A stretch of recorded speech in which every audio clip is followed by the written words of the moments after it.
The Merrymen would have you believe that the host killed British Paul and our collaborators with the Forsaken Loyalists. This is all false propaganda.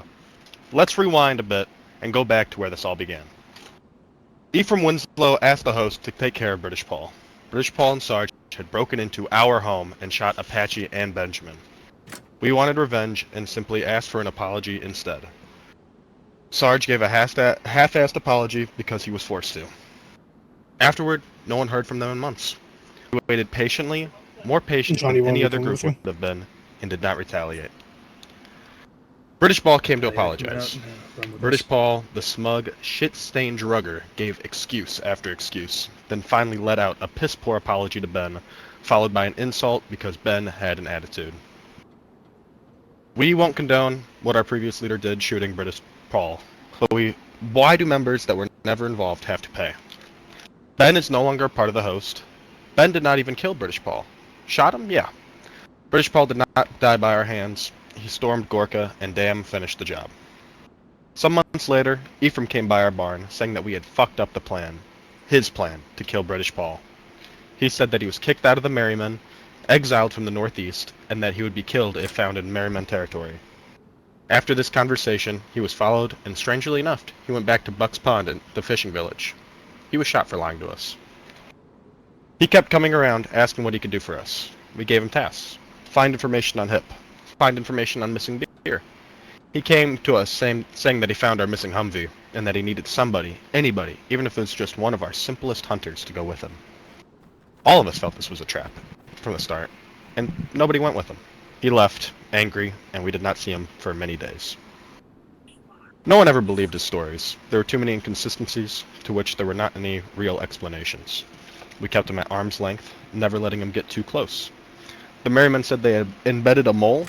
He was never on the inside, just an observer from a distance, which left him to his own interpretations of the actual facts. There was a conversation about how Beer was missing, and that he was last known heading west. Ephraim set out and was not heard of for a few days. He came back with an eye patch and was pissed off and distraught. After some prodding, he finally said that he was down in the southwest and found Hip. Things went sideways, and he took to talk about it. After he withheld the info about Hip, who had admittedly tried to blow us up at the House of Hope, Dylan felt this was the right time to let go of the tight restraint he had kept on his temper for everything that the Merrymen had done to the host. He beat Ephraim, left him in the woods, and said, "Stay the fuck out of Severgino. Do not come back." He did not want Ephraim dead, just a lesson to be learned. As for other rumors, Beer. He had a severe gunshot wound from an unknown source. We housed him in the hospital in Svet until it was apparent that he would not recover from his injuries. We took him to Green Mountain just in time for Meet the Lady with Deimos, and she brought him back as a Mango. Mango 8337. We could not just sit around and let his light fade away into the darkness forever.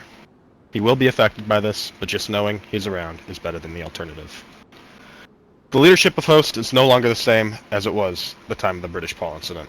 Apache, Beer, and Benjamin are all on different paths now. Only a couple people that were then there are even still here now. We are not in bed with the Forsaken Loyalists.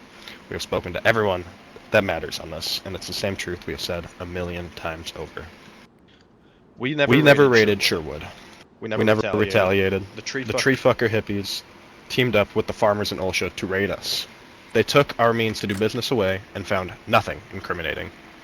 The explosives they used to destroy our homes also destroyed the last notes that we had from Beer and Dee. They camped outside of our barn, shot us without any conversation. Augustine from ORCC went to Sherwood in an attempt to help stop a war, and it cost him his life. We took all the punches, but now we are done sitting silent.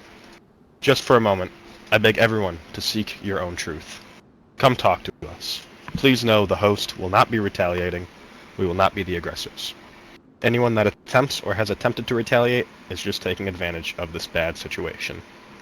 We are hunters, traders, friends, and allies of the community that we have put over a year's worth of time building in the Northeast. We are not going anywhere.